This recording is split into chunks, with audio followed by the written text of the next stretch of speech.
出埃及記第38章。他用皂莢木做燔祭壇，是四方的，長5肘，寬5肘，高3肘。在壇的四拐角上做4個角，與壇接連一塊，用銅把壇包裹。他做壇上的盤、鏟子、盤子、玉叉子、火頂，這一切器具都是用銅做的。又為壇做一個銅網，安在壇四面的圍腰板以下，從下達到壇的半腰。為銅網的四角鑄4個環子，作為穿供的用處。用皂莢木做供，用銅包裹，把供穿在壇兩旁的環子內，用以抬壇，並用板做壇，壇是空的。他用銅做洗濯盤和盤座，是用會幕門前伺候的婦人之鏡子做的。他做帳幕的院子，院子的南面用捻的細麻做圍子，寬100肘，圍子的柱子20根，帶卯的銅座20個，柱子上的鈎子和桿子都是用銀子做的。北面也有圍子，寬100肘，圍子的柱子20根，帶卯的銅座20個，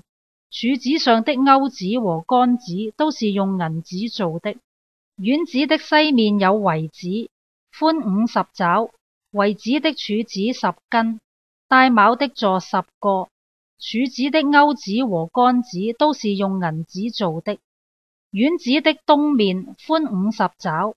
門這邊的圍子15肘，那邊也是一樣。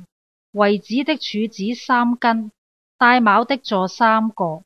在門的左右各有圍子15肘，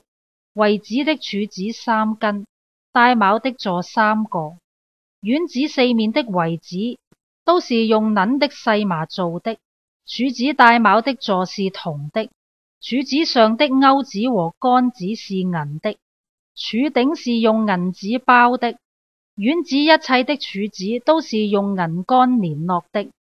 院子的門簾是以繡花的手工，用藍色、紫色、朱紅色線和捻的細麻織的，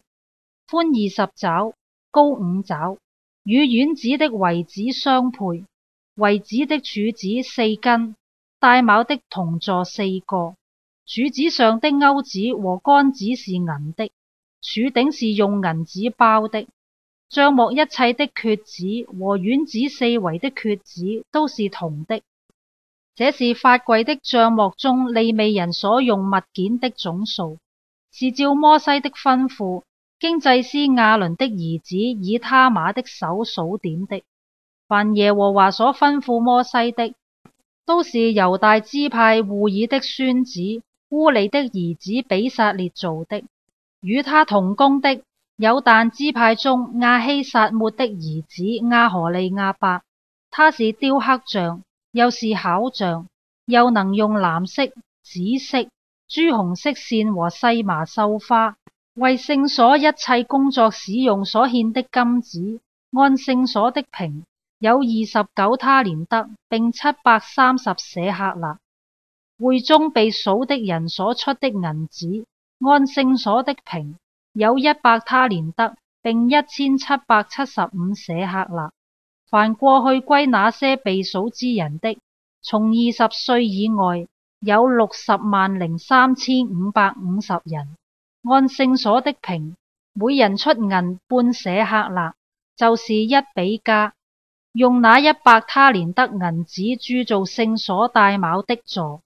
和幔子柱子帶卯的座。100他連得共100帶卯的座，每帶卯的座用1他連得，用那1775舍客勒銀子做柱子上的鈎子，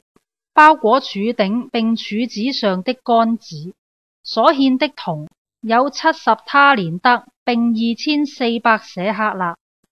用這銅做會幕門帶卯的座和銅壇，並壇上的銅網和壇的一切器具，